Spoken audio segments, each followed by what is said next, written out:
Hey everybody, absolutely stunning news over here this week. We have a video version of this week's episode available on our Patreon, which is patreon.com/late night. Go over there, sign up at any tier, and you'll have access to it. Once again, that's patreon.com/late night. Now, enjoy the show.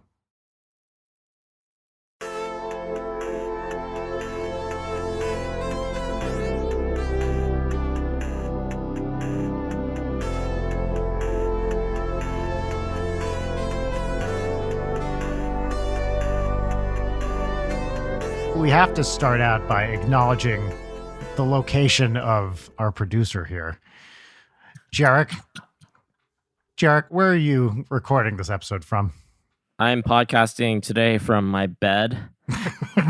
Mercury is in retrograde, unfortunately, and this wouldn't work on my desktop. So within a flurry of 5 minutes, I had to set up my laptop, and Brian requested that I not be backlit by my big sliding door. And the only don't make me sound like an asshole here. Brian, I think you very specifically said it would be hotter if Jarek was in bed. Well, okay. Yeah, I did. I definitely no. Let's be clear. What I said was, Jarek said, should I do this for my bed? And I said, that would be hot as shit, which it is. If you're watching this on our Patreon, you can see how smoking hot Jarek looks right now, because that is a fine young man who's relaxing in his bed. This is making me think that we should do a slumber party episode of Late Night where we're all in our respective beds and PJs. Absolutely. Yes. And I want to see Brian in one of those old-timey sleeping caps with the little pom-pom. Like, I want this for us. I'm very into it. And then we can play like truth or dare and stuff. That's right. And just have slumber party late night. How do you guys sleep? Pillow fights. That's hot. How do you guys sleep? Is that the question? Yes. What do you mean? Do you sleep on your stomach, on your back, on your left or right side? Do you sleep in like the middle of the bed? All of that. Jason, do you want to take this first? Yeah, I would love to.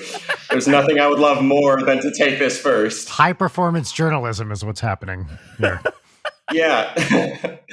So I used to like sleeping on my side, and then I guess I became old, and then my neck started hurting when I would wake up after sleeping on my side. So now I'm a back sleeper. I forced myself to.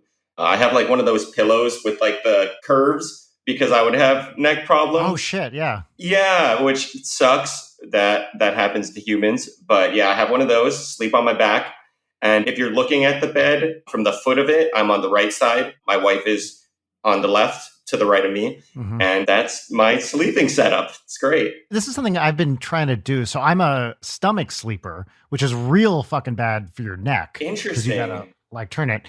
And I've been trying to train myself to sleep on my back, and I hate it. I hate it so much. It sucks. I'm not comfortable, and I snore more. Oh, Brian, what's your pillow situation? Because as a reformed stomach sleeper, now primarily back, but sometimes side if I'm feeling spicy, you're not supposed to use down pillows anymore, but it's just such a comfort thing for me that I have like my normal good pillow, and then I put a down pillow that's essentially just a sack of feathers by this point, but just to get a little bit of like a textural thing going around my head. That has made back sleeping easier. Also being on just enough antidepressants to knock out a horse. That helps. Right.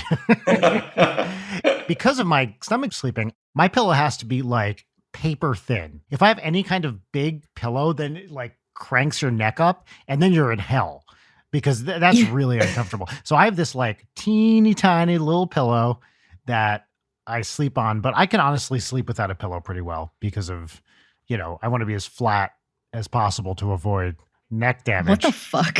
That's insane. That is insane. This is normal. I feel so judged right now. A paper thin pillow, doesn't that defeat the purpose of a pillow? Yeah, pretty much. For some reason, this makes so much sense for you. Brian Wecht doesn't need a pillow. Well, but here's the thing. So when I try to sleep on my back, when I flip over and try to train myself to sleep on my back, which, be better like posture and stuff, I just can't go to sleep. Like I try to do it and it sucks.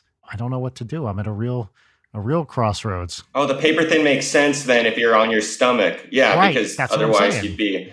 Oh, okay. Now that makes sense. But when you cushion your head when you're on your back, it's a lot more comfortable because you're just like, you put your arms over the top of the covers and you lift your feet up so the covers go under your feet, the way that you like have to. I'm telling you, the wave pillows, It's a game changer. It's got like two like lumps, and then in the middle crevice, I guess your head goes there, Mhm. and then like one lump goes where your neck is, and then one goes on the top of your skull. Really? And it just kind of like cradles it so it doesn't move. And I ordered it online, and you choose like a size. It's like measure the distance from, I don't know what it is, like where your neck connects or something, and you get like the right size pillow with the right, I don't know, it's so stupid, but it's awesome.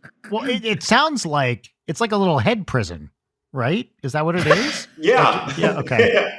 Very accurate description, exactly. We all have our own little head prisons. Yeah, isn't that true? Yeah. I've been having to sleep like this lately, with like one pillow tucked under my right armpit and stacked on top like Yeah. this, Uh-huh. because like my shoulder Yeah. is all fucked up from tennis, and it's like the most annoying but also comfortable thing ever. Like, look at this. Are you good at tennis? Oh, dude. I'm okay at tennis. No, okay. Hold on. No. From everything I've ever heard, Jim Roach, when he said he played tennis with you, he was like, dude, you have no idea how good Jarek is at tennis. He was like, this guy is like almost pro level. So he was talking you up big time with tennis. Yeah, I'm okay. Yeah, you're being modest. Surely you're being modest, right? Yeah, I'm all right. I mean, I went to like States as a kid. Oh, is that all? Oh, you just went to States as a tennis player as a Yeah, kid? in high school. Jason, doesn't your dad play tennis too? I remember watching a video of your dad playing tennis one time.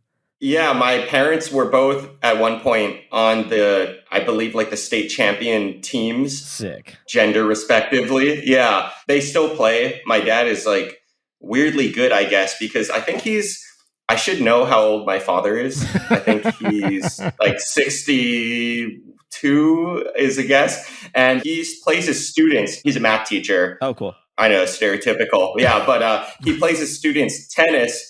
And he says they can get extra credit if they can beat him. And nobody can ever beat him at tennis. Dude, that rules. It's crazy. That's awesome. Yeah, it's insane. Yeah, I remember the video I watched of your dad. There's this really hard shot in tennis where if the ball like goes off to the side too much, and there's a thing tennis players do where they hit it around the tennis post into the other person's court. And I remember watching that video. I was like, holy shit, it's actually like really hard to do. Wait, it's like a curve ball? Yeah, they like curve it around the pole, kind of like as they're like running towards it.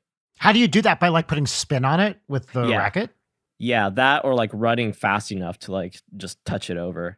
Wow. Yeah, that was crazy. Someone made a compilation. It was like, top 10 Hawaii tennis shots of 2021 or something. And he was like number one in that, but it was obviously a very, amateur compilation. But I was like, oh, cool. Like my dad made the number one spot. I also don't know how they're filming these. It was really weird. There was like a camera set up on a fence somewhere. I was like, who's filming a bunch of various tennis matches around Hawaii? But I guess someone is, and making compilations of the best shots, which is cool. It's kind of creepy that someone is just going around surreptitiously filming tennis matches and then posting best ofs. Just a vengeful ghost with a GoPro was bested in a tennis match, and then that somehow led to their death. And now they're forced to keep a record of those who could have bested him. Yes. That's so I like funny. that. That's a screenplay right there. Jason, what math does your dad teach?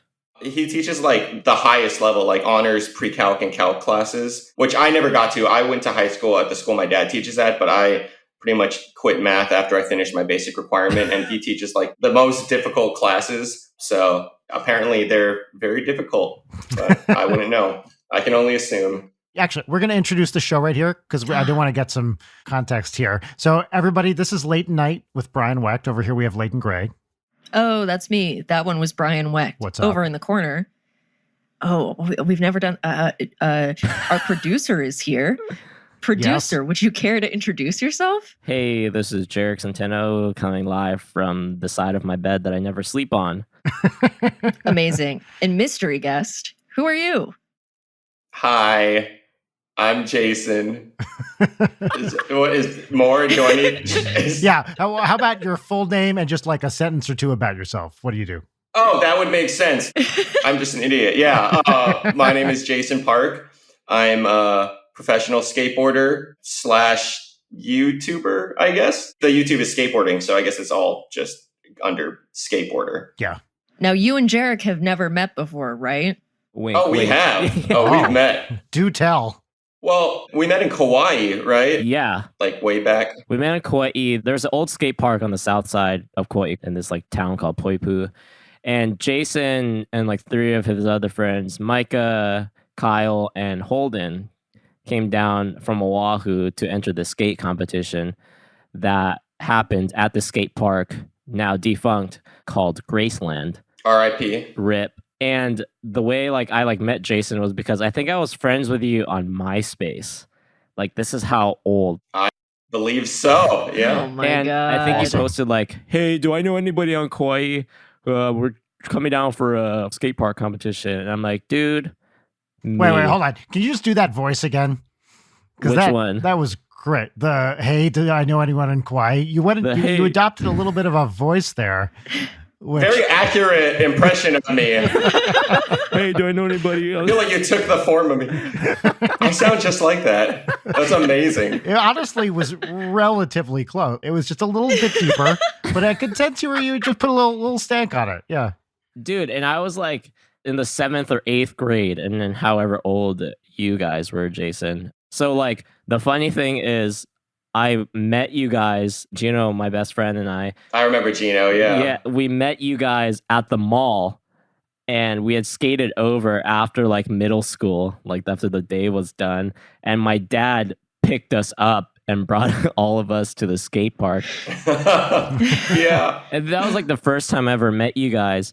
And I just remember telling my dad, like, "Hey, Dad, like, can you pick my friends and I up at the mall? Like, can you just bring us to the skate park?" Like, him not knowing that, like, these are just people that I met from MySpace. Wait, and how much older are you, Jason, than Jarek? Like, how old are you? I was born in 1990. What about you, Jarek?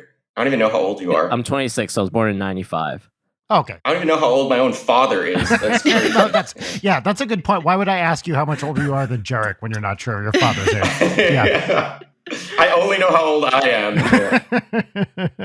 By the way, first, I would like to address, I apologize because I heard on the other podcast, Jarek's like, I hate when people pronounce like it Hawaii because it's like Hawaii or Hawaii. And I totally never talk about Kauai.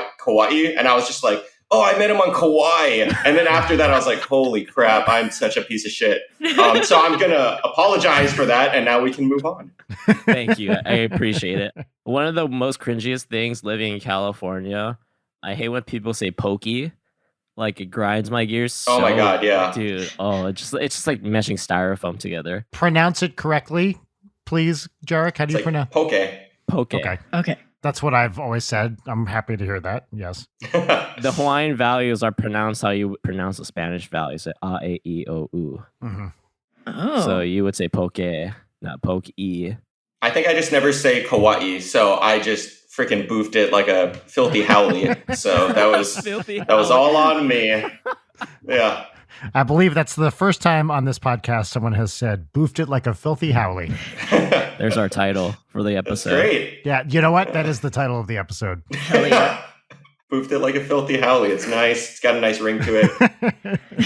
And so, Jason, do you live pretty much where you grew up now, or are you in a different spot? So I grew up on the east side of the island. I'm on Oahu, different island than Jarek, but I grew up on the east side and then now I live on the west side. But there was a period where I was living in LA for like 5 to 6 years. Okay, cool. I was living like downtown LA, Koreatown for a little bit, just, pursuing the whole professional skating thing, kind of moving around a lot, traveling.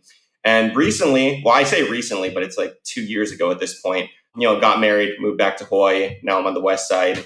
Yeah. So it's the first time in almost a decade that I've actually lived on the island again. So it's nice to be back here. So, Jason, the big reason why I asked you to come on was because for a couple episodes, Brian has been talking about teaching his daughter Audrey how to skateboard and bringing her to the skate parks, etc. Mhm. So, do you have a quick 1-2 advice on teaching his daughter how to skateboard? For a 7-year-old. Yes. Yeah, I was going to say, a little context. She's 7, about to be 8. She's been probably on a board maybe 15, 20 times. And she's doing really well. She can like move around. By the way, I don't know jack shit about skateboarding. I literally Googled how to teach child to skateboard and then just told her a bunch of stuff I read. So I don't know what I'm doing. Well, that's how you learn, I guess. Right, exactly. I believe the term you used was you categorically refuse to ever step on a skateboard. Is that what you said? Yes. Oh, he came with the receipts. So, I mean, first of all, I think you're the first guest that's actually listened to the podcast. So thank you. I would do it, except I just turned 47. And I feel like maybe this isn't the prime age to learn to skateboard, because if I fuck myself up, I'll really fuck myself up. So part of me, when she was starting out, I was like, I can do that. I can learn that. And then the first time I take a serious fall, I'm like, well, now I'm fucked forever. So I'm a little bit like risk averse when it comes to getting on a board. But yes, categorical refusal is pretty much where I stand. Yeah, that's fair. I mean, it depends on what you want to do, because you'd only be doing it to skate with your daughter, right? Which is That's a good reason. Like, for example, I have this friend, Jackie G. She skates at my home skate park. She started skating at age 63. She started learning, and I think she's 68 now. Oh, okay. Yeah, and she would wear like full-on pads, like football player pads, like for your hips and everything in case she fell. Crazy. Yeah, started at 63, and she's really good now. That blows my mind. I made a couple videos with her. That's she even built like a skate park in her backyard. What? Whoa. Yeah.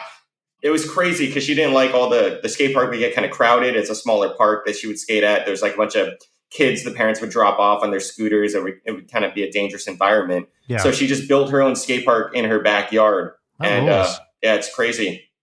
Totally irrelevant to what we were talking about. Teaching your daughter, yeah. No, well, I was going to say it's not irrelevant, because now I feel like a scrub for being like, well, I'm too old to skateboard. And now you have someone who's 15 years older than me who's like on it or whatever. Yeah. Well, now that I've shamed you, we can get back to your daughter. It's interesting because normally Leighton's the one that shames me on the podcast, so it's nice to have it coming from a different direction. Yeah, Jason, thank you so much for taking over the helm.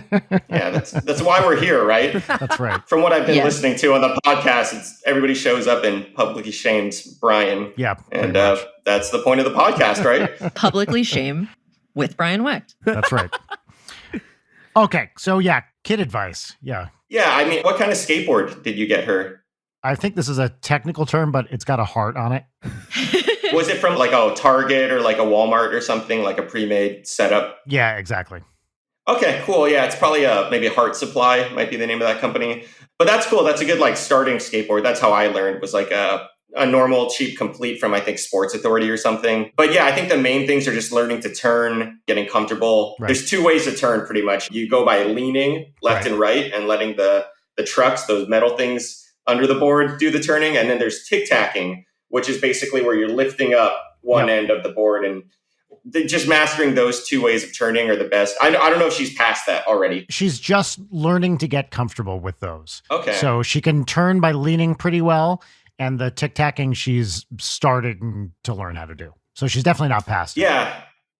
Okay, that's cool. Those are like the two things to focus on at the beginning. But yeah, pushing also just sounds self-explanatory to me. I have no reference for anything. But yeah, once she gets that, is she learning at a skate park? Well, so this is actually a question I was going to ask is, so I've been just taking her to parking lots, and just for the basic, like, hey, get used to like moving in a straight line and turning. That's better. That's the best way. Okay, great.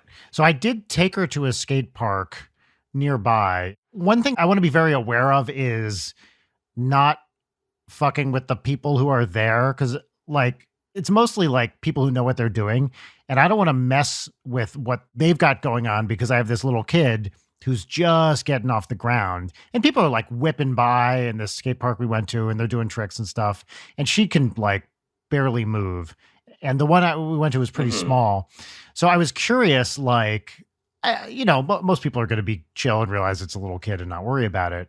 But what is the culture of it probably varies park to park too, but the culture of a skate park in terms of having like real beginners there as opposed to people who are, doing crazy shit? Well, definitely, yeah. It depends on what park you're at. For example, the park I grew up at, very accepting of anybody of any skill level. We, try and help each other out a lot, or help out beginners that would show up, especially little kids, because everybody started at one point and nobody knew what they were doing at the For sure. beginning. So it's kind of cool to try and help people learn and figure it out. Yeah.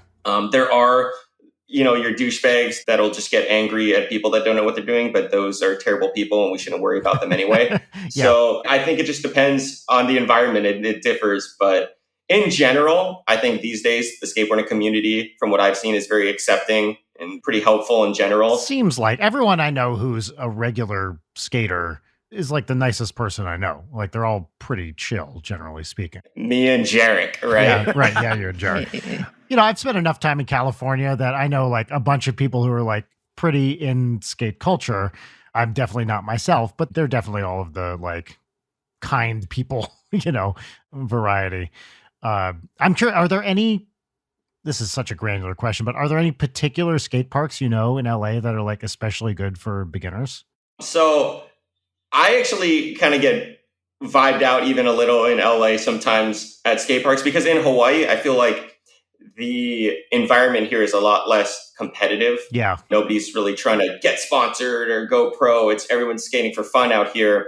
That's a generalization, but more so I see that here than in LA. Sure. Whereas in LA, I feel like a lot of people are training, trying to be the best, get the best they can be. And sometimes I'll show up to a park and everybody's, got their AirPods in. They're not talking to anybody, just trying to trick over and over. Yep. Whereas in Hawaii, I kind of get more the vibe where everybody's just hanging out. Yeah. Just trying to have a good time. Not saying that doesn't happen in LA. I think those were just my experiences in LA. But those were also in some of the bigger cities for skateboarding. There were some skate parks I've gone to where it's outside of the big cities. It's a lot more chill, less crowded. And those kind of have a more calm environment to it. But I only lived in LA for like 5 or 6 years, and I could have no idea what I'm talking about. I kind of got that vibe too from the couple I've been to. And it's not like I'm taking her to Venice or something where it's going to be nuts. Like it was a little skate park nearby. So actually tomorrow, I was just Googling, she has a day off from school tomorrow. I'm going to take her to a park. And I'm just like, okay, what's like a pretty big one that seems kind of chill? And most kids will be in school tomorrow when she's off. So we'll probably have it to ourselves. But it's like, you got to be just kind of in that local scene to know what's up. It's very hard to tell just from, my middle-aged dad Googling what the right environment is. If you look at a picture of a skate park too online, it'll kind of give you a good idea. If you see one with huge stair sets and rails, obviously not good, but yeah, ones with like mellow banks, there's small obstacles to practice on, I think are the best things for learning. I learned most of my tricks in my parents' driveway for the first year of my skating. Most of my tricks I learned in that driveway, just either on the flat ground or they had like a slight slope that went into the street. Yeah. A skate park helps a lot. I would have learned a lot faster outside of the driveway, but it depends. No matter where you are, if you're motivated enough, you can kind of figure it out with whatever you have available to you. Her thing also is she wants to go straight to the tricks, like I'm sure a lot of people do. I love that. That's awesome. This kid has no fear with this kind of stuff. So when I took her to the skate park, there was a pretty steep ramp, and she's like, that. And I was like, honey, you don't really know how to turn yet. So maybe let's not do the 90-degree drop right away. Let's try to maybe go up a little hill and then go down and just, that sort of thing. But that is the attitude of a good skater, though. That sort of attitude is somebody that's going to really excel at skateboarding. Yep. So that's cool to hear. Well, my whole attitude with this for her is like, try it. Like, as long as it doesn't seem extremely like that steep drop, I was like, that's too much. For the slightly gentler things, I think she should always try stuff that's beyond her ability and then keep at it. She'll be motivated by it because that's how she works. And then, just keep trying it. Like that seems, from the very little I know about learning how to skateboard and learning how to do tricks and stuff, it's so aspirational. Like you see someone else do it and you're like, oh, I want to learn how to do that. And then you just try it over and over and over until you get it. It's like 99% failure until you get what you're. Yeah, I mean, even the most basic, like the ollie, for example. Do you know what an ollie is? Just the basic jump. I do not know what an ollie is. I know the word, but I couldn't tell you what it is. It's the most basic maneuver to get your board off the ground. It's Okay. like the jump, the bunny hop of skateboarding. Board goes up a little bit. You just kind of bounce it off the ground Yeah. and come back down. Say there's like a little crack on the ground, a little leaf. That's Yeah. a trick you do to get over it. Okay, got it. And even something like that will take a long time to figure out. The most basic trick will take months and months. Some people even longer, you know? Yeah. It's just trying over and over and being okay with failing. Jarek, stop fingering your toes. Sorry. Whoa, did I miss that? This is a family show. Sorry. I got Oh, yes. uncomfortable, We dude. got some foot action. Yeah. Really get that foot up by the camera, Jared. Sorry, Jason. It's what the listeners want. No, I loved it. Toe Thank you for bringing cam. that to my attention. I'm sad that I missed that. Leighton, do you know what an ollie is? Did you know that? Yeah. Okay, well, don't. I didn't know that. Yeah. That's the one that I know. That's the only one. Shame him, shame him, shame him. Yeah, you bastard. Skate shaming. So I'm curious, dude, when you were out here, what was the scene of like people trying to make it as pro skateboarders? I mean, was it super competitive? Were people nice? Or was it difficult? Like, what was the deal? Everyone that I met was really nice, but when I say competitive, I meant mainly when I would go to skate parks. The Yeah. vibes were very different from Hawaii. People training, very serious about it. Almost didn't look like they were having fun. I'm sure they were in their own way, but Yeah. it's this very serious mindset where they're trying to train and learn tricks, which is good. Which is also, I'm not saying that's bad. That's how you get better at skating. Yeah. A lot of my skating, so there's skating in skate parks, and then there's street skating. That's the bad boy no stuff where you're hopping fences, going into schools or whatever. Right. And when I would go to skate parks, that's where I'd see more competitive attitudes about it. But when you go to street spots, you're filming. It's mainly the skaters. You have a filmer. Yeah. You go into a spot. You try and film a trick for like 3 hours to get like Right. a 2-second Of clip course. for a video. Yeah, it's Right. crazy. And I met most of my best friends in skating at street spots, just like at some schools are famous for skating, Yeah. businesses, even loading docks behind like a Target or something. Right. And there's some famous spots. And at those are where I met most of my best friends. I feel like when I would go to skate parks, there wasn't too much interaction. Again, relative to Hawaii, that's just why I compare everything to. No, sure. But I guess it also all depends. I'm not saying it was that way for every skate park, because I also met some really cool people at skate parks in LA as well. For sure. By the time you moved here, were you already a pro when you moved to LA, or like you moved here in order to like, Yeah, I moved here to pursue it. So in Hawaii, all I had available was going out filming with my friends and then making videos and uploading them to YouTube. And that's kind of how I got my start.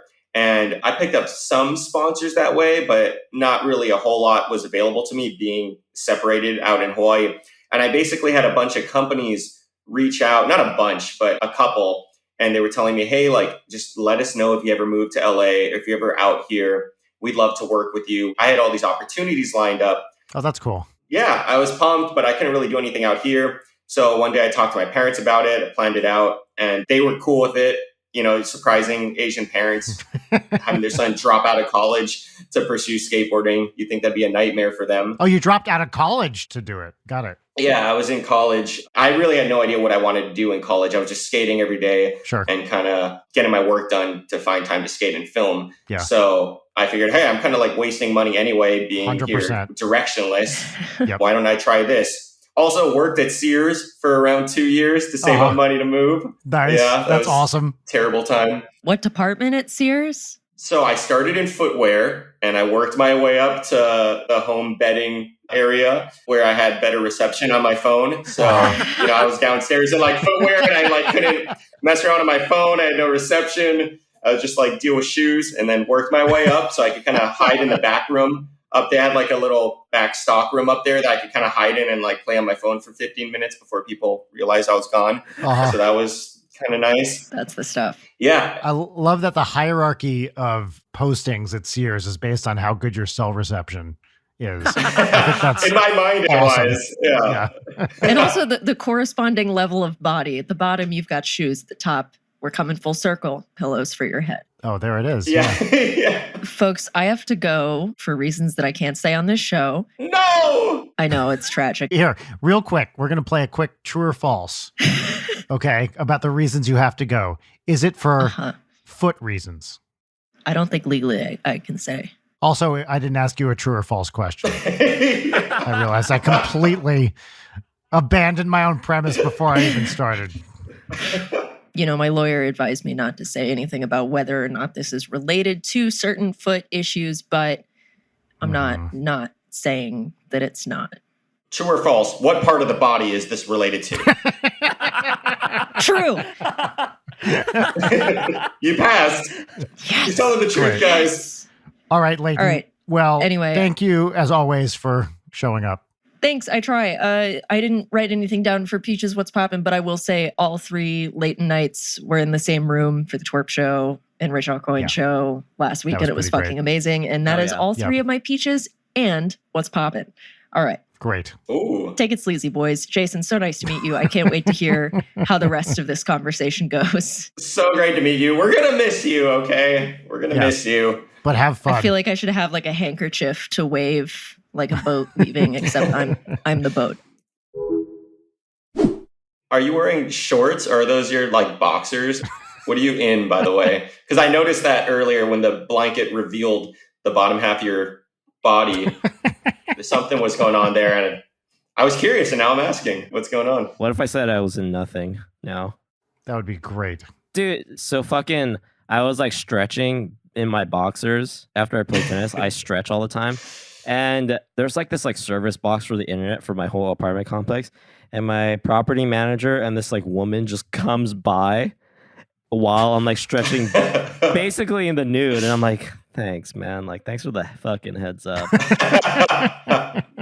Brian, did you know Jason was in a Deftones music video? No, really? Yeah. I didn't know that. That's awesome. Yeah. Speaking about skating around in LA, because those are all like classic LA spots that you hit. Yeah, that was really fun. Which video first? It was a song called Romantic Dreams. And I'll admit, I had never even heard of the Deftones when I got hit up to do that music video. And now I'm a big fan of them. Love their music. They rule. They're so great. Yeah, incredible band. But yeah, I got hit up about it through my friend. So the band contacted my friend, who's like a videographer, to make a skate video for one of their music videos, because I guess a lot of the band has a history with skating. And he hit me up to be basically just the guy in the video. So we just went out 3 nights filming around downtown LA to film that video for Romantic Dreams. And it was cool because I had no idea how big the band was or anything about them when I got hit up about them. Big band, yeah. Yeah, they're huge. But at the time I was like, okay, that sounds like a fun project. I'll just do some stupid tricks and like goof around. I mean, I still like tried hard for it, but it was like after we were done filming and I kind of figured out, whoa, this band's like a really big deal. And I had no idea. They're amazing. Yeah, huge fan of them now, for sure. Were they in the video with you? No, I wish I got to meet them. But the whole video is just me skating for the whole video at night. Oh, cool. That's all it is. Yeah, which I don't know why they wanted that, but I thought it was cool from a bias perspective because I'm in it. Yeah. But I hope they liked like the stupid shit that I did in that video for them. Were they just like, go for it, do what you do? Or did they give you like... No direction whatsoever. Yeah, it was like, oh, just go and film a skate video downtown. Wow. Which was nice. That's awesome. Yeah, that was fun. Yeah, I totally forgot that even happened. But that was when I first moved to LA, one of the first jobs that, things like that I got hooked up with. And it was right around the area I was living in downtown LA. So my friend that films would like meet me where I was living. Then we just like go out and skate for like 4 hours and film and then come back do it again 2 more nights. Yeah, it was great. If you're a full-time pro, like how do you make ends meet? Where does the money come from? You're getting sponsorships, obviously, and stuff like that? Or... Oh, there's like very little money. Yeah. There's not much money to receive. But basically, from sponsorships. So when I first moved out there, I was making ends meet through doing small paid projects. Like Tony Hawk had this YouTube channel called Ride Channel. So I would do projects with them, go down, take a train to San Diego, film a couple videos for them, like $200 a piece. Yeah. Make, like $400 to $800, take the train back up to LA. And that would support me for a while. And the second was good old EBT. That saved my life. Yeah. Although it's crazy because I had the EBT, but I was smoking a lot of weed at the time. I don't anymore, but I would just get super high and go to the store and get like Eggo waffles and ice cream. And I'd buy like $50 worth of that. And I'd be like, look what I got, everyone. And we'd make the Eggos like into taco shells and put the ice cream in. Yeah. That's like all I would eat at night. And I was getting very little nourishment or vitamins, whatever your body needs. I don't know what your body needs, obviously. When you're like, whatever, 22, you can get by on that shit, but not for like much longer. You know? Yeah, now I eat like a piece of fried chicken and I think I'm going to die. So it's a totally different world. Like I'm having a heart attack. But that was my life back then, I guess. Wow. Back to the question I totally forgot about, talking about Eggos and whatever. Now, most of my income comes from, sponsorships. So products that are sold with my name on it. Soiled, I almost said, which is also accurate. Soiled with my name on it. Weirdly accurate. Royalties off of product sales.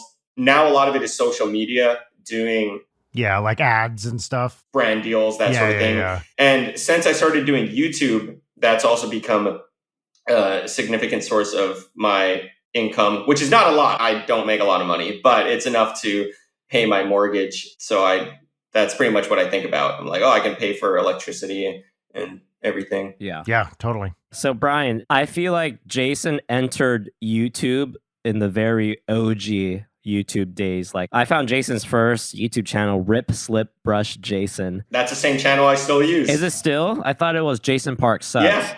Oh wow. I changed the URL. You can change it once, but if you type in Rip Slip Brush Jason, it'll still guide you to my channel. It's still the same channel. Wow. That's why for NSP, we didn't want to change it. We were able to add like another one. So we had youtube.com/Ninja Sex Party. And then we got /NSP. And I was like, well, that's probably pretty good. And then I was like, oh shit, I can just buy URLs and have them redirect to that. Oh yeah. Oh, that's a great idea. That's a good idea. We bought buttsex.info and had it redirect to the NSP channel. I think we have a few others or something. But I was like, we don't even need to rename the channel. Just get some funny URLs and see what happens. Yeah. .info is good. Tasteful. Yeah, right? Thank you. That's what I Tasteful. wanted. That's exactly the vibe I was going for. Tasteful. Thank you. A good contrast between the two parts that are separated by that period. Yeah, but you entered the YouTube space when YouTube was still like a weird kind of like pre-Google. Yeah. Right? Like Google, like Gmail. Yeah. And it was like archaic and like kind of lo-fi. Like you were still shooting on like mini DV cameras, nice. Whatever my parents had. Yeah. Just borrow their camera. Yeah, and it was like kind of awesome. like that era that the rise of like Smosh. Oh yeah. Wasn't Smosh just like two guys? Yeah, it's like before? those two emo haired guys. They were really funny. Yep. I was watching them growing up. Yeah, Ian and Anthony. Yeah. How has YouTube changed since 07? Rip Slip Brush Jason, which is a callback to like Colgate, the finger things, right? That you like brush your teeth with. Yeah, that's funny. How do you know that? You remember those commercials? Yeah, it was like rip, slip, brush. Fuck. I never would have picked up on that. Now that you say it, I remember that, but I never would have gotten that. Because I started my channel and I was just like, what do I name it? And at the time, I thought those commercials were, I wouldn't say I thought they were funny in the way that they intended, but I would, say it all the time and harass my friends with that. So I was like, Rip Slip Brush, Jason, whatever. I'm a stupid idiot. Nothing matters. And then that just became the thing. But I think YouTube, when did it start? Like 2005, maybe 2006? Right around there. Something like that. Yeah. And I think I created my channel in 2006, like maybe less than a year after YouTube actually launched. And I was just, uploading skate videos. I would film on my parents' mini DV camera and edit. Because before that, I was already filming skate videos and I would just burn them to not even DVDs, like CDRs and give them out to my friends to watch. So that was a cool outlet for me. I was like, now I could just send them all my terrible videos.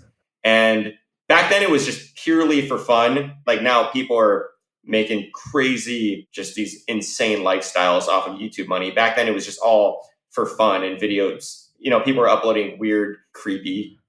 I don't even want to see. The stuff I saw back then was disturbing. So I was doing videos like that for a while. And that's kind of how I got my start in skating, was just through uploading videos on YouTube and putting them out there.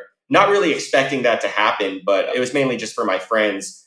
Then people around the world kind of started watching them, which is interesting. It's great. Yeah, it's crazy that I kind of started doing that at the time I did. It really opened up a lot of doors for me, and I wouldn't be living the life I am today without YouTube.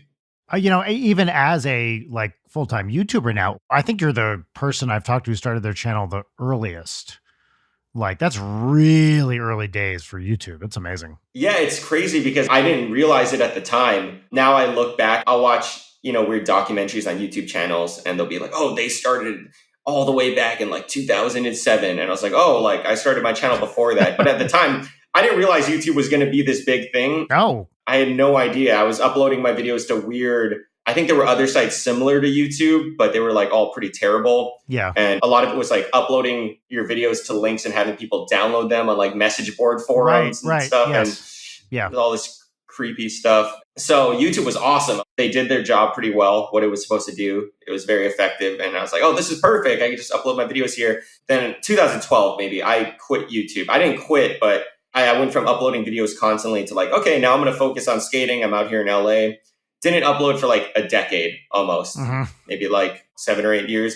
And then when I was getting married, when I got engaged to my wife, I realized, okay, I'm barely making any money. How do I have a successful marriage? And my wife, it was actually her idea. She's like, oh, you should start making YouTube videos again. Like people are making like good money off of YouTube. Yeah. And I thought, oh, that's a great idea. So I started doing that, started building up my channel again. And now I make more money through YouTube than I do through like my sponsors, which again, I want to stress is not very much.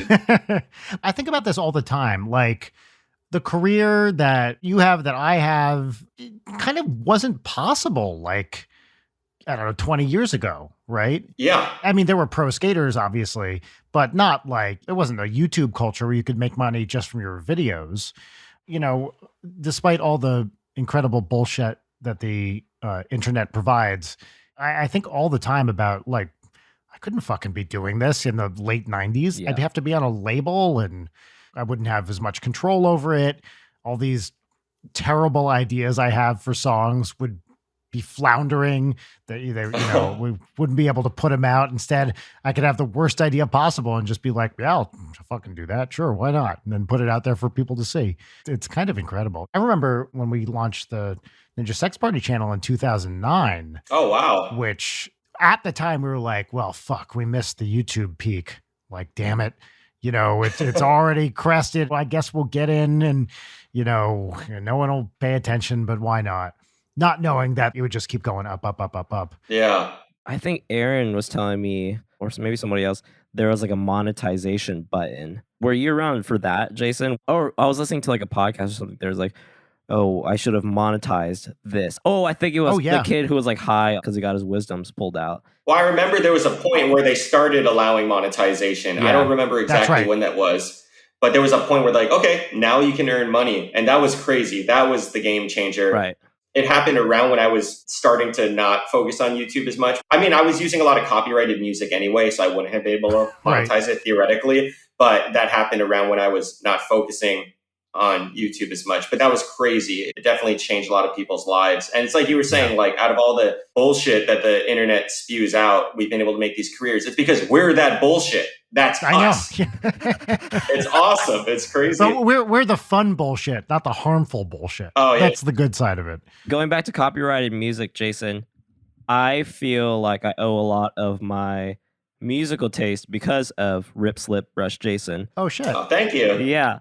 Brian, if you didn't know this, I was listening to just like reggae or like whatever like the radio was playing in Hawaii.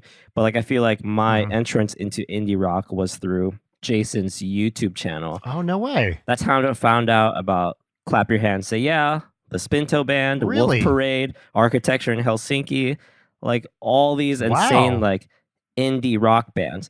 And I'm always curious, Jason, where did you find like Clap Your Hands? Where did you find the Spinto Band, Architecture in Helsinki, Wolf Parade? Where did you find like all these people that changed my life, basically?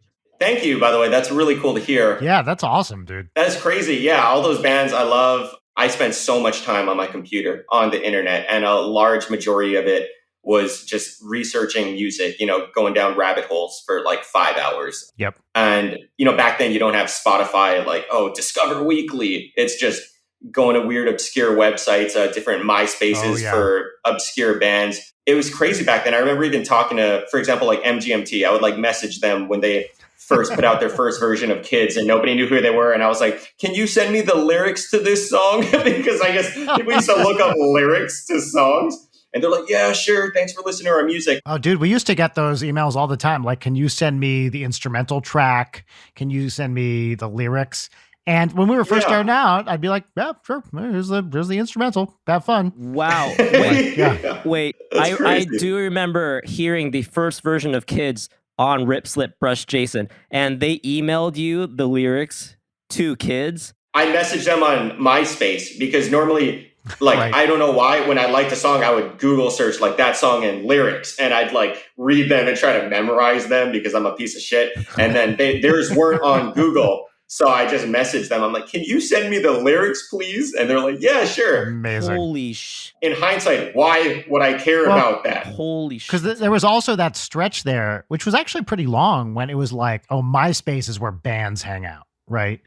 Like there was like a big band thing for longer than MySpace was like a non-band thing, right? Yeah, exactly. I actually remember now why I used to look up lyrics, because I would try and like study them almost like a poem or like a book and try and really get the meaning of what the song was, as opposed to now I'm just listening to it. I'm like, yeah, whatever. Yeah. But back then I would actually try and find, the deeper meaning of what they were saying. Even if there was none, I would try and interpret some sort of deeper meaning from whatever I was listening to. Right. That's awesome. But yeah, I don't know, just deep diving on the internet in my free time. That's the weird part, is I can't even tell you where I got most of those from. Just playlists, MySpace is going to one's band page and looking at like what was on the next page, or like who they follow and who they follow, that sort of thing. And a lot of it was even going to like websites where it had a bunch of obscure music and just looking at whatever name sounded cool or whatever album artwork just looked cool, and having no idea, and just doing hundreds of times until I found something that I thought was interesting. Well, dude, you guys are both too young, probably. Yeah, you must have been for the heyday of Napster and that shit. Oh, I was there. You were there? Okay. Because I remember just doing that with bands and Napster, and just being like, oh, here's a guy, like every track. And then, then that would lead you to somewhere else. And just downloading, because back in those days, right, it was like, this could all go away at any second. Like there's constant lawsuits, Metallica's going crazy. And like, it just felt like, all right, we have a limited amount of time. The clock is ticking. Let's get all the music we can. By the way, for everybody listening, I do not illegally download music anymore. You would never do that. No, of course, me. But at the time, like, I was just like, fuck yeah, bring it on. Yeah. I remember getting the whole like Led Zeppelin discography, like everything off Napster and stuff, just to like be like, why the fuck not? I'm pretty sure I was a LimeWire person. Dude, yes, I was also a LimeWire. But after Napster was first. Kazaa, anybody? All of them. All of them. I was all three as well. That's exactly right. Yes. I remember LimeWire. You could also download videos on LimeWire. And I'm pretty sure Gino and I downloaded Bag of Suck. Accidentally downloaded. Oh, sorry. It's like, like new Will Smith music video. And you download it like, I'm going to jail. Oh, yeah. Remember, people would do that, is they would fake title it and it'd be some disturbing shit. Yeah. Yeah, it'd be like a beheading video. And you're like, I just wanted to watch the Backstreet Boys music video. It's I know. Yeah. I guess that's what we get for illegally downloading things, right? Yes, on exactly. us. Yeah. They really got us. Speaking of illegally downloading and just plugging people's music, Jason, have anybody from that 07, 06 era to like 2010, have any of those bands like come back at you and flagged your videos, or, asked you for money, or got your shit taken down because you used their They stuff? must have had auto claims. It'd be wild if they didn't, right? Exactly. It auto claims music that it recognizes through any of the videos. So when I was able to monetize, none of that was able to be monetized because it would just automatically flag them all. Right. Like as soon as you upload a video, it scans it and tells you if there's any copyright detected. Yep. So I think a way a lot of it works is that you're allowed to keep the video up, but then that band just keeps the revenue. That's right. Wow. It just works out perfectly. So you can kind of use whatever music you want still, and then that band is keeping the revenue, but you can still publish what you want with the copyrighted content. So I think that's a good system. Yeah. Yeah. It's not too bad. I think technically they could come after you for using their music if they wanted to, but generally they don't care. And also, that's a dick move. Like, That's going to be such bad press for any band that does that. True. I'm like, don't do that. Well, it depends on the content also, right? If they're using your Yes. music and it's some video of something disturbing, you probably don't want to be associated with that. Yeah. You probably want them 100%. to take it down. Right. Dude, Yeah. I feel like, did you use The Skin of My Yellow Country Teeth and did you use Polyphonic Spree before they were on Scrubs and The Office, like respectively? I didn't even realize they were on Scrubs in The Office. I never watched Scrubs, but I love Polyphonic Spree and love Clap Your Hands. I don't know how I discovered them, but I did use them before those shows because the fact that I can't remember they were even on those shows is an indication of that, maybe. But yeah, dude, have you listened to Clap Your Hands recently? Like some of their recent stuff over the past, 5-7 years is really, really good. Yes. Oh, really? I mean, it's just that one guy now, right? Alec Owensworth. And Yeah. dude, so I kind of like know Alec Owensworth now just from like going to shows Oh, wow. in like California. And the first time that I saw him live, I was under 21. I was living in San Diego, so I had to drive up to Santa Ana to see him play because that venue that they had, it was all ages. But get this. So I go down to San Diego. They're waiting outside the Casbah, which is this like 21 and over club. And it was a tour that, I forget what record it was, but it was like this blue record.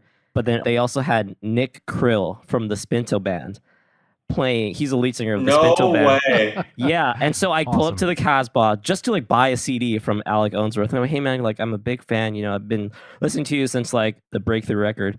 And then Nick Krill walks outside, and I'm like, dude, is that Nick Krill right there? And he's like, yeah, you want to say hi to him? Hey Nick, this kid loves the Spinto Band.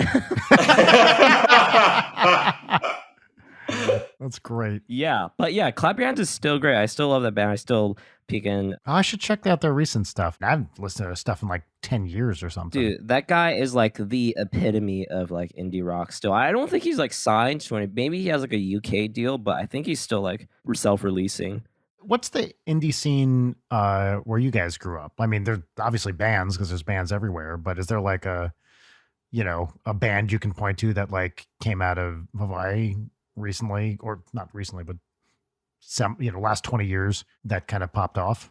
Personally, not really. I mean, there are some that kind of blew up, but relatively blew up in the local scene. Not very many bands kind of hit it big from Hawaii, I don't think. What do you think, Jarek? No like indie rock bands. I mean, there are like a couple local ones I can think of, but I don't think they've like broken through like touring the States yet. That's weird, right? You'd think there'd be like one or two or something. I think there's like one Hawaii band called Ragamuffs, and they're cool. That's a cool like indie rock. Oh, yeah. They're pretty cool. Shout out my friend's band, the Bougies. I don't know if you've heard of the Bougies. No one's heard of them, but they're like my friend's band. They're really awesome. I tell them, I think I went to see Naked and Famous in Hawaii, and they were like opening for them. And I thought they were really awesome. And so after they played, they came back to watch the show, and I went up to the singer and I was like, hey, like your music is really awesome.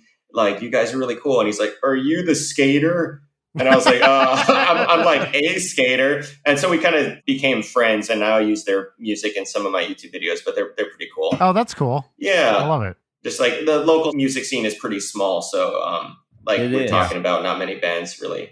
The biggest guy from Hawaii until Bruno Mars was Jack Johnson. He was like the rock star out of Hawaii. And then before that, it was like Don Ho. I feel like Don Ho was like probably the biggest like crack out of like Hawaii. Yeah, for sure. And then Jack Johnson, and then Bruno Mars. Bruno Mars like sold out like the football stadium like 3 nights in a row. Fucking insane. But the music back then was just like primarily reggae, which is cool within itself. There must be like some kind of hip hop scene or something, right? Not really. Not really? I mean, there definitely is, but I'm sure we don't know about it. Yeah. Well, yeah, like I'm sure there's a lot of reggae bands that are probably huge worldwide, but I just wouldn't know about them. Speaking of reggae, Jason, do you surf? Speaking of reggae, do you surf? I love that. That's amazing. That's the episode title. Speaking of reggae, do you surf? Because every time I like tell people I'm like from Hawaii, they're like, oh, so you like surfing, right? Or do you surf? I'm pretty sure that's like one of the first questions Jim Roach asked me. He's like, oh, so like, do you surf? I'm like, bro, no. Yeah. But you like reggae, so So what the fuck? must surf. Yeah. So have you ever tried surfing before? Gone like 3 or 4 times. My brother and my dad are really into it. I've gone like 3 or 4 times to try it out. It's fun. I love it, but I'm not great. I can like stand up on a wave. I actually had this idea for a video that I went and I brought a skateboard and I went surfing with a skateboard and I was trying to like catch a wave and then jump on my board and then do tricks, but I couldn't figure it out. That sounds really hard. Jesus. I went surfing in full on skate clothing too because I thought it'd be funnier, like long pants, like skate shoes, and as a filthy Haole that I am, Yeah. But I could not make any of it work, and then that idea got scrapped. That footage probably is just like deleted somewhere. Real quick, what do we think about skimboarding? What the fuck is skimboarding? I don't know what that means. You know what skimboarding is, right, Jason? It's like you do that on the beach. It's like the tinier board, like the oval, and you do it kind of like on the sand where there's like a little bit of water. Is that correct? Yeah. And obviously, by my lack of knowledge, I have no idea about it. It sounds like you have an opinion, Jarek. What's your opinion of skimboarding? I think skimboarding is kind of like the rollerblading or scootering of water sports, of like the boarded water sports. Crazy. Wait. What are the other boarded water sports? There's so many. Tell me. There's like surfing. There's bodyboarding. Yes. There's like stand-up paddleboarding, which is also kind of like the scootering of the water sports. Isn't bodyboarding like a lack of a board whatsoever? That's exactly what I was about to say. There's no, like, the whole point is that there's no board. But anyway, continue. I guess the body is the board. It's some sort of like metaphor, maybe. I don't know. Just like my mind of like, just go surf, like, or like just go like bodyboard or something. Why do this shit? Are you board shaming people? I am. It definitely is. That's exactly what's happening. Exactly. Right now. Come on, man. How inappropriate. As a reggae lover, you're going to go ahead and board shame people? Yeah, you're fucked, Jarek. You're fucked. Come on. Not cool. Don't tell me you pull up to a spot and there's like just like a bunch of people on like scooters and rollerblades. I'm like, God damn. Not that I'm like any good, but like, come on. It sounds like you're setting up a soundbite that could be pulled and quoted out of context just to get Jason in trouble. You're trying to cancel me. Yeah, that's exactly right. And now I'm going to cancel you for your board shaming. That's what's going to happen. There's the headline. Podcast producer annihilated by skateboarder. I think we should move on to our segments. Great. Perfect. Let's segment away. Cool. So our first segment is our pop culture recommendation segment. This is where you get to talk about book, movie, video game, whatever it is that you're into. This segment is called What's Poppin', and Jarek adds the theme song in post, so you're not going to hear it now, but it will go right here. What's poppin'? What's Poppin'? Okay, that was the What's Poppin' theme song. The song is the same. Do you ever change it? Because I've heard this on other ones. Is it the same song? It's the same song, yes. It's a great song. It's a quality, quality thank you, song. Jason. Thank you. I appreciate that. Thank you. Yeah, big fan. Wow. See, you did the work, and I got to respect that, so thank you. Jarek, what's poppin'? What's poppin' for me is Charlie XCX's new record. It's called Crash. It's the one where she's like on the car and it's like the glass is all shattered and shit. But there's this one song specifically, and I posted it into our Discord, and I think only one person responded to it. So people must hate Charlie XCX. Or you. Oh. I'm just no. Delete that. Yeah. It's this one song called Yuck. And it's just so good. It's one of those like pop songs that's kind of like R&B a little bit. It is so short. Maybe they did this on purpose, but you just keep playing it over and over again because you want to hear it. It's like 2 minutes and 20 seconds. I think that's like a scheme too that I kind of learned in audio schools. It is. Yeah. They just like, make it short, and you want to make a pop song so that people can like keep playing it over and over again. Little Nas X does this all the time. You know, a song that's like 1 minute and 30 seconds. And then you put it out and it's like, oh, cool. I'll just listen to that 1,000 times. Yeah. So, yeah. What's popular for me is Charlie XCX's new record, Crash. Hope that's the right name. Jason, what's popular?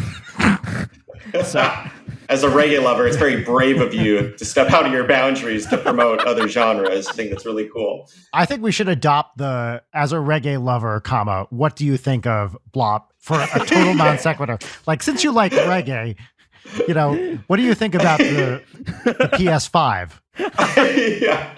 I don't fuck up. Jason, what's popping with you?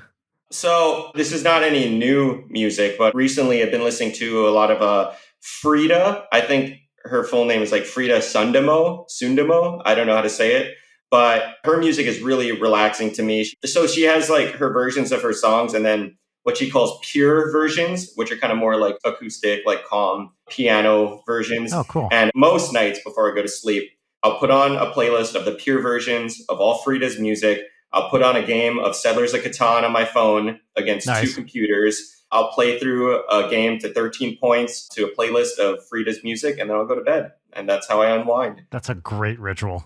It's amazing. Yeah, Frida Sundamo. And I don't know if you've heard of Gunship, but I'm really into them. Kind of like a synth wave, heavy synth band. Very like 80s inspired. Gunship, really awesome. Their album called Dark All Day, I consider one of the greatest albums of all time. Okay. Oh, shit. I got to write that down. Yeah. They have this song called The Gates of Disorder, which is like the last song on the album that is, I'd say, like top 5 favorite songs ever made. Wow. So awesome. That's what's popping with me. Gunship. And I used one of their songs for one of my video parts, actually. Tech Noir was the name of one of their songs I used for one of my video parts a couple, like 4 years ago. For which video? My video part was called Tech Noir, but that was also the name of the song. It was supposed to be a pun because of tech skateboarding, you know, but it was stupid. And I'm sure nobody got that because it only makes sense to me because I'm an idiot. But that's how it worked in my brain. So yeah, Gunship and Frida Sundamo. That's what's popping for me. Cool. What's popping with you, Brian? What's popping with me is I'm not sure I've ever recommended a comic book before on this show. Nope. Ooh. I didn't grow up reading comics, but around, I don't know, in my like mid-20s, I got really into graphic novels and collecting trades of various books. And the series I started reading, I don't know, 3 or so years ago, turns out it ended within the last year or something. And so I just got the last trade in the series. It's 3 trades. The book is called Crowded, like exactly like you think. So the idea of the book is it's like a near future kind of dystopian thing where there's a crowdfunding app for hits to kill someone. And this girl like wakes up one day and finds out that people are crowdfunding a hit on her and she has no idea why. So everybody in this universe, it's all gig economy stuff.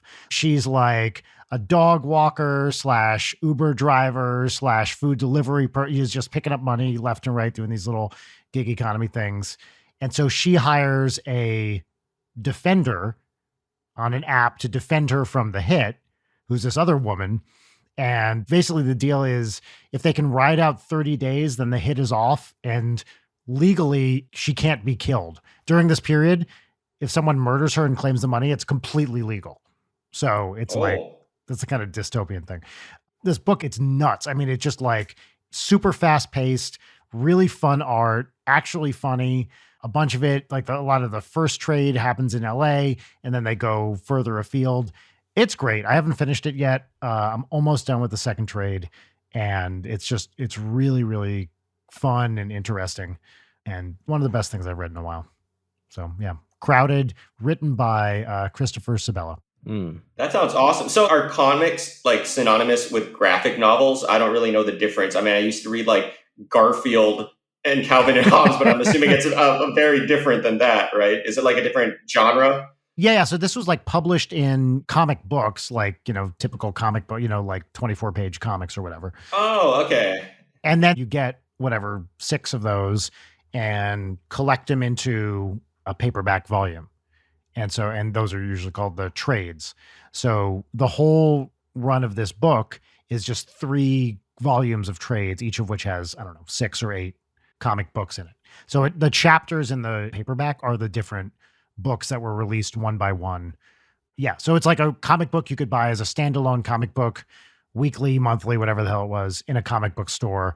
And now you can buy the collected versions.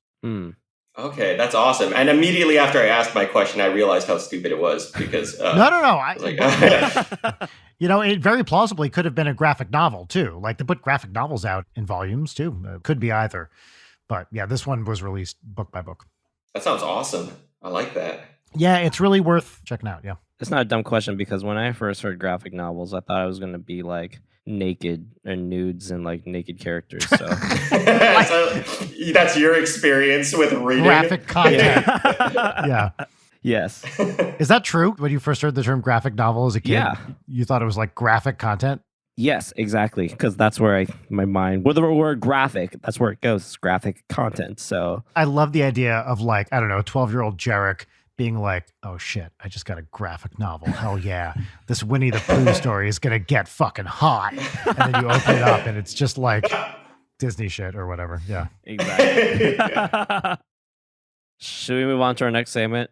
Yeah. Do you want to introduce it, Jarek? Yeah. So our next segment is called Peaches and Lemons. Is gratitude exercise based off of a gratitude exercise that Leighton's family used to do, right?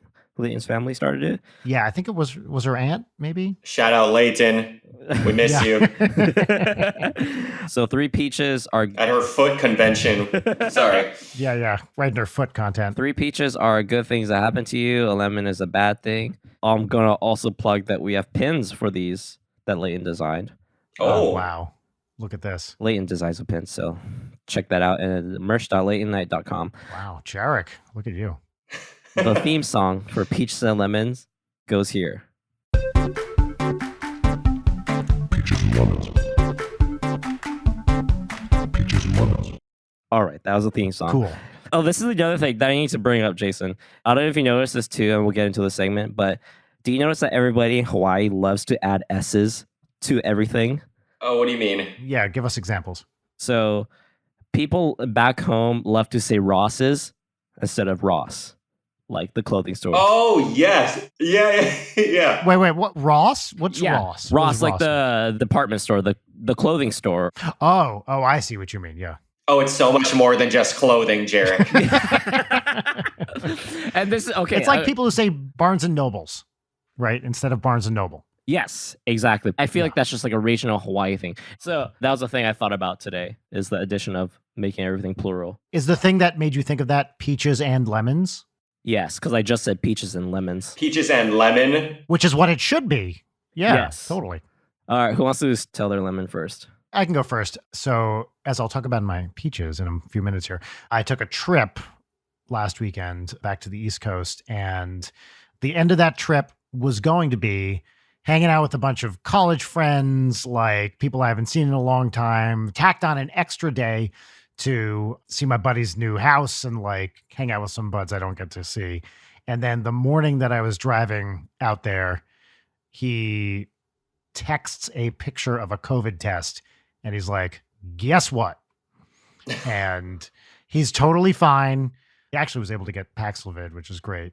But we've had this plan for 2 months and it just got completely scuttled. And obviously the main thing is that he's not sick and his family is not there. He's like, it's definitely the mild version. Oh, so is this the lemon? This is the lemon. Yeah. I thought that was the peach, and I was like No. waiting for. Okay, that makes. I was like, oh, you're pumped. Your Yeah. friend got COVID. I was like, Yeah. And my peach is that this guy, I've been waiting for him to get COVID for 2 years. He finally got it. He deserves it.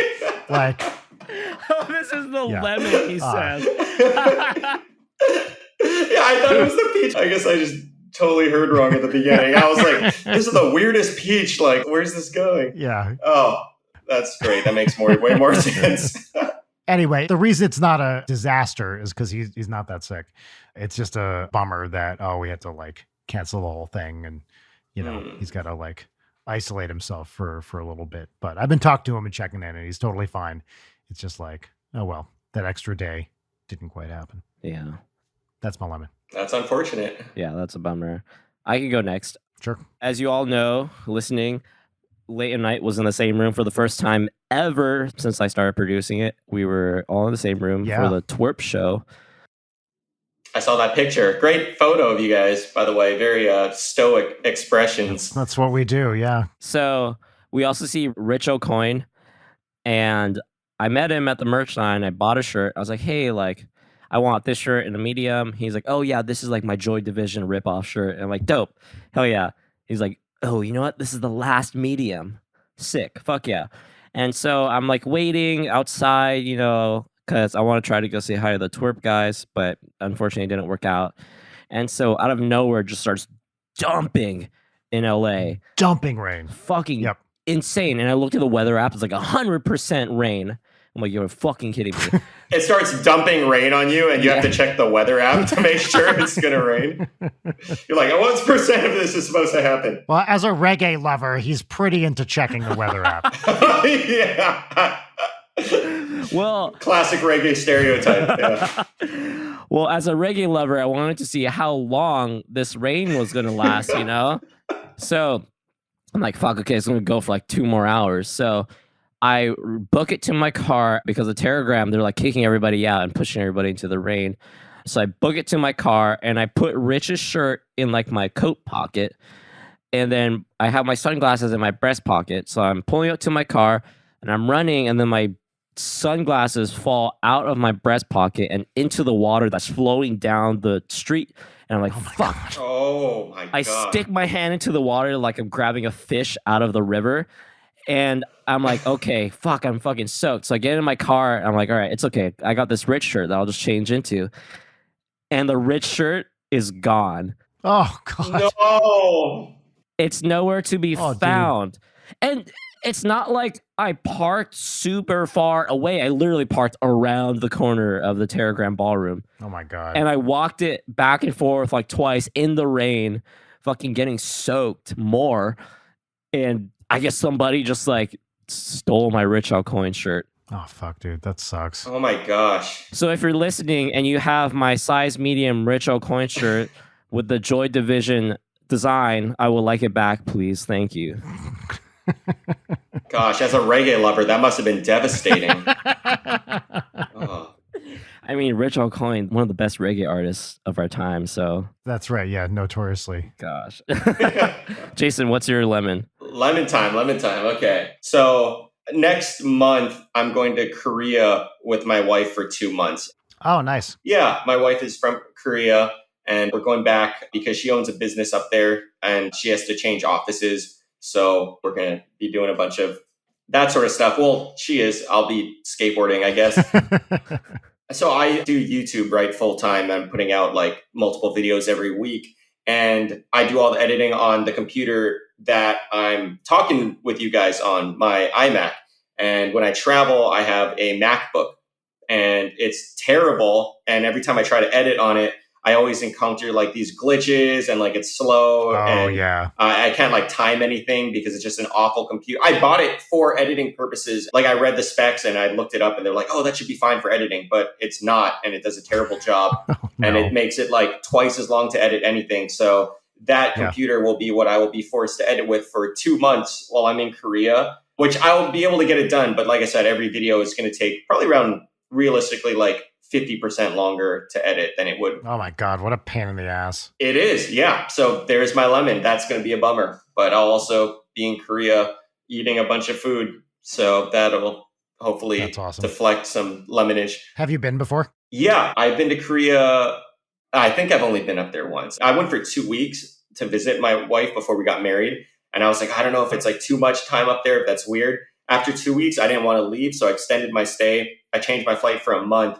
And then after that month was up, I didn't want to leave. So I extended it again for 2 months. Oh, that's awesome. And then I only left because I had to come back to the US. It's pretty much outside of Hawaii, my favorite place in the entire world. Have you been? Yeah, I spent about 2 weeks there. I was in Seoul and then Pohang. Oh, awesome.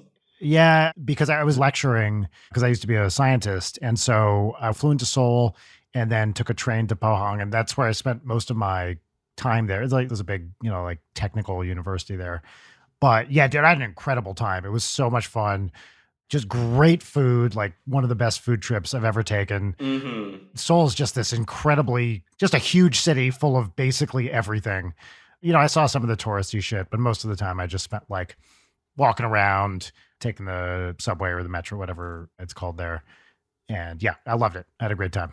Nice. That's awesome. Yeah, it's fascinating. There's so much to do, especially in Seoul. I'm glad you had a good time because the food there is like the best I've ever had in my entire life, I would say. Yeah. And, sometimes when you go to these like lecture things, it's like an officially sponsored thing. They take you out to like one or two like super dialed in nice dinners.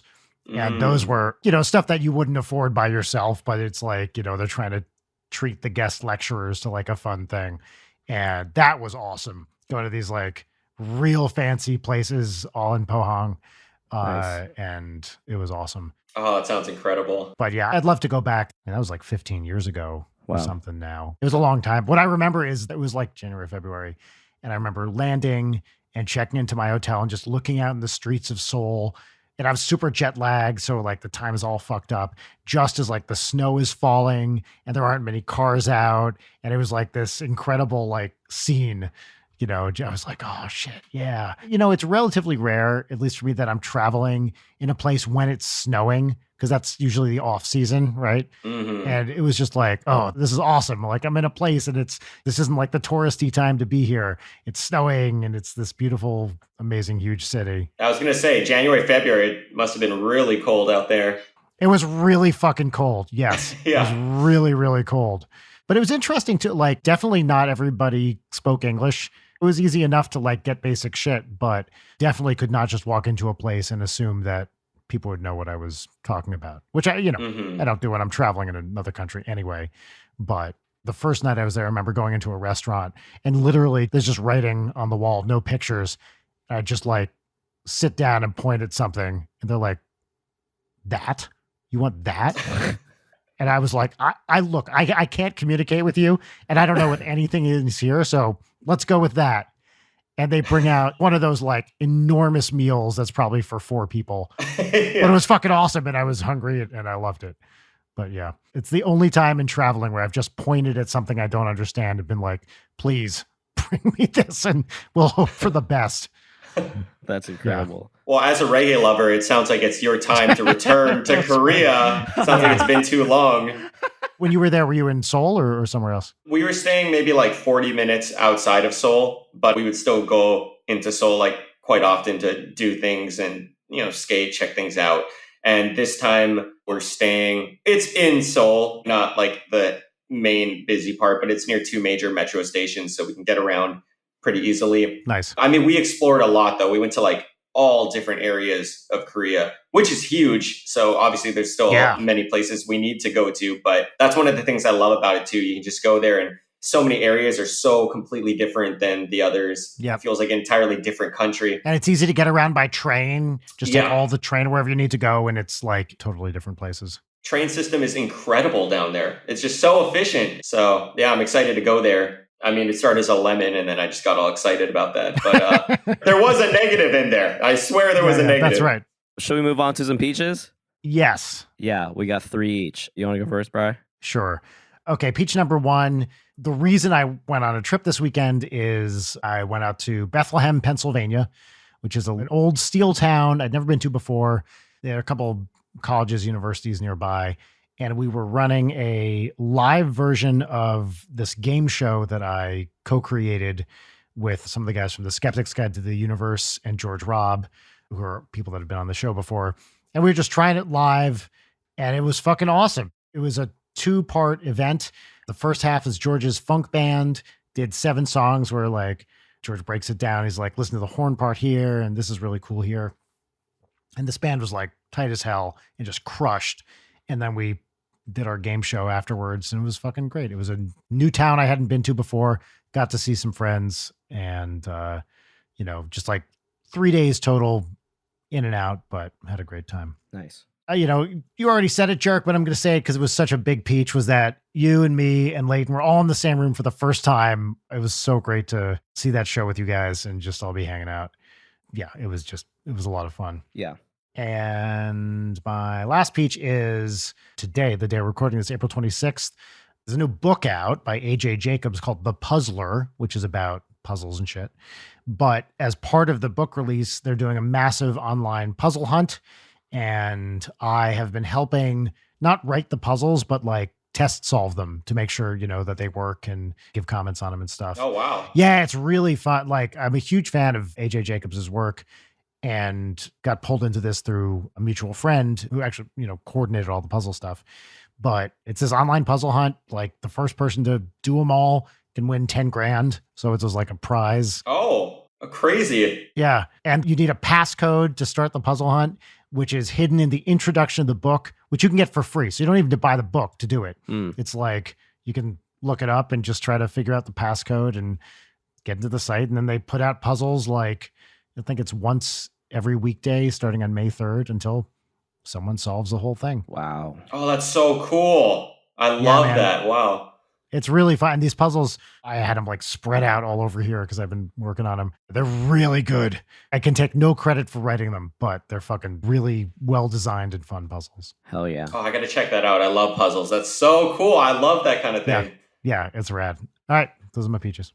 Nice. Those are great peaches. Jason, do you want me to go next? Sure, I would love you to go next. There's few things I would love more than for you, a hardcore reggae lover, to go next. Actually, that reminds me, Jarek, can you name your top 50 favorite reggae bands? Well, Name 3 albums. Yeah, I got a couple that I could list real quick. You got The Green. You got... Yeah, that's the only one who remembers The Green. Okay, great. Perfect. Done. Boom. All right, peaches. Okay, so peaches. My first one is, yes, Late at Night was all in the same room for the Twerp show, albeit I did lose my Rich Alcoin shirt. We did all get to see Twerp. My second one is work's been going great. Had a really crazy week last week, and I don't know if I can ever talk about what I did, but I got to work with a lot of cool people that are pretty legendary to the kind of music that I like. So nice.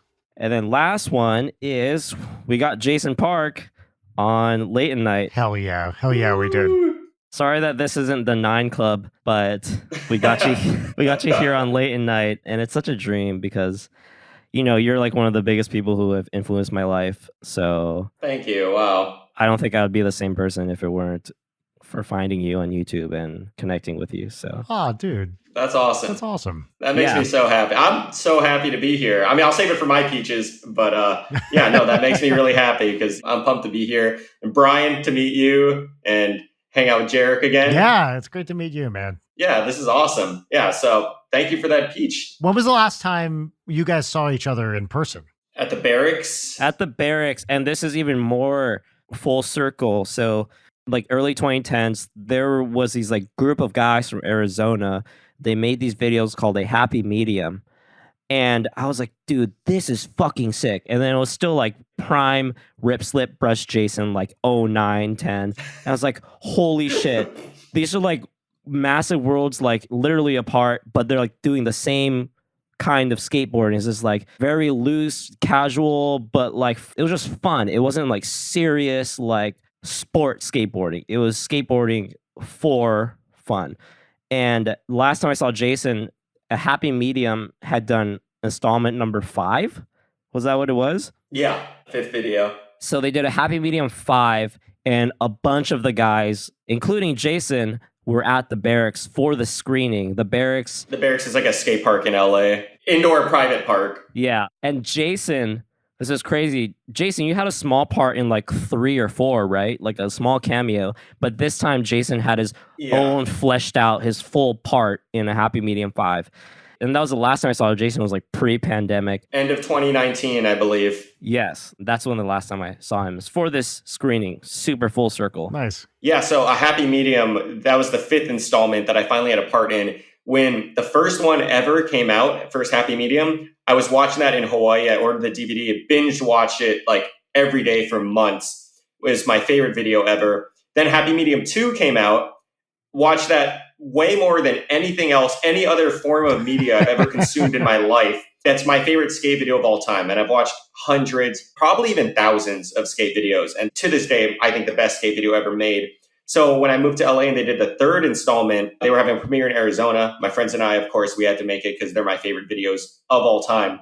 Road trip down there, met them. I was like, oh, I love your guys' videos. And they're like, oh, we know of you. We love your skating. Then we started working together, had a couple clips in the 4th video, but then finally for the 5th video, the stars aligned. And that was one of my life goals was to work with them. Dude. It was crazy. That's amazing. There is no better feeling than when you meet someone whose shit you like and you're like, hey, I like your stuff. And they're like, well, I like your stuff. And you're like, you know me? Like, you know what I do? It doesn't happen often, but when it does, you're like, oh my God. And then it's like, oh, well, maybe we'll do a thing together. It's such a fun thing when that happens like that. Yeah. It's unreal. And I was going to say, it probably happens to you all the time, Brian, I would guess. It does happen occasionally for sure. But usually that differential is so big, you know, like the people whose stuff I really like are like actual like famous people and stuff, generally speaking.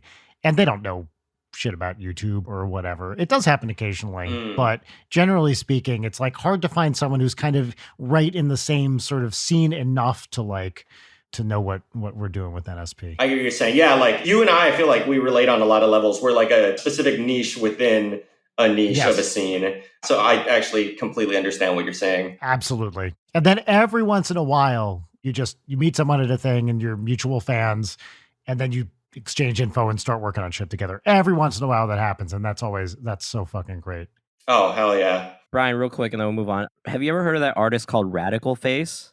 No. Oh my gosh. All of Ben Cooper's work is amazing. Brian, you should definitely check out Radical Face. All right, it's cool. the type of music I put on when I'm all sore from skating. I fill up like a hot Epsom salt bubble bath. I put it on, I close my eyes, and I have the craziest, most visceral experience of my week. You know, I'm just awesome. I'm feeling everything. Yeah, it's incredible music. I'll check out that and Gunship. Yeah. Yeah.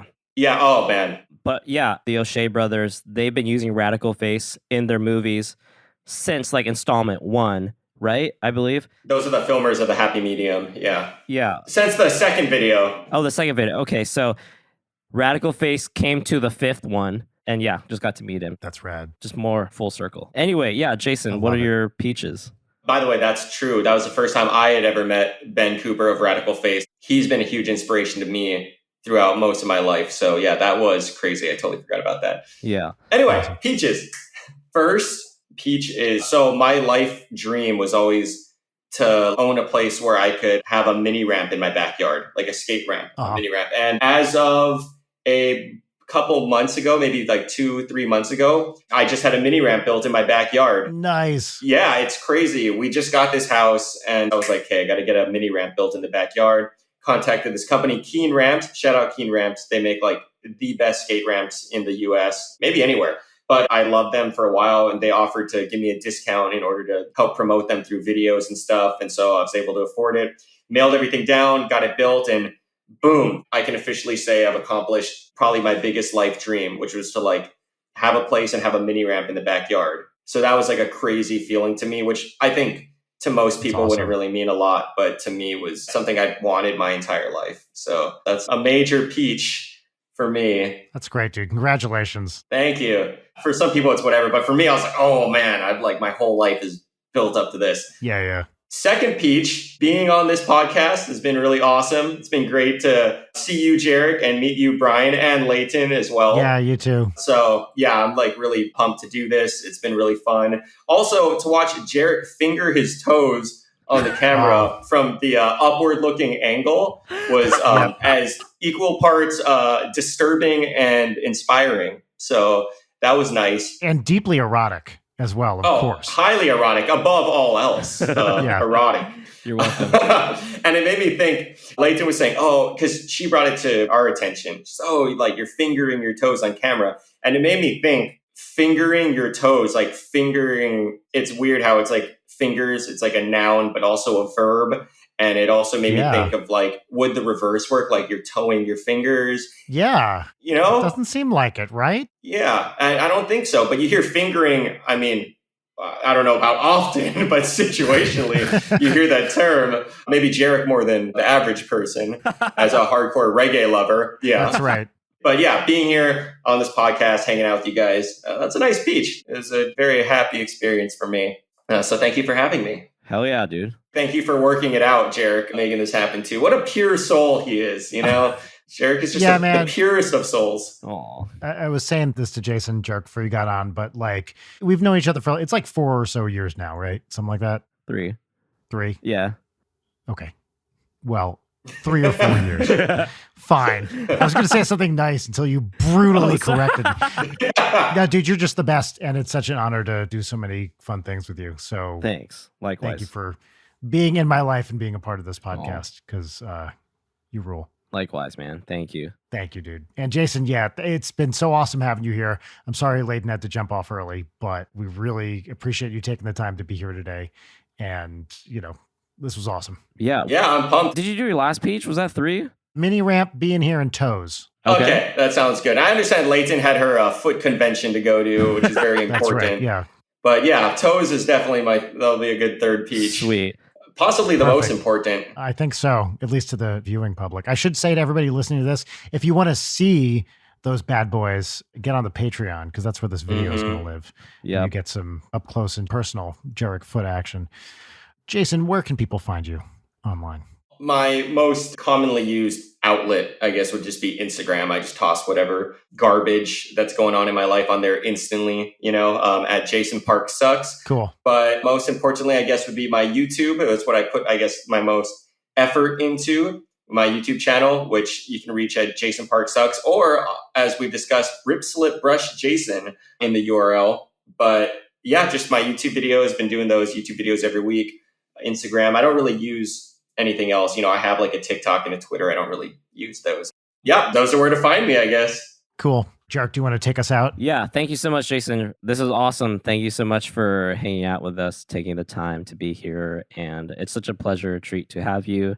We do have a slogan, but Oh, yes. this Jarek. time we'd like for the guest to make the slogan to sign us out. So Jason, give us a slogan to sign us out. Oh, shit. Give us a slogan. Yeah, like some parting words, like a short phrase just to take people out. Like, oh, you can finger your toes, but you can't toe your fingers. Something like that. That's it. That's it. Well, you're not going to top it. All right, everybody. Thank you all for being here. Bye, everybody. Bye. Bye. Late Night is produced by Brian Wecht, Leighton Gray, and Jarek Centeno. Follow us on Twitter at Leighton Night, on Instagram at Leighton_Night, or email us at leightonnight@gmail.com.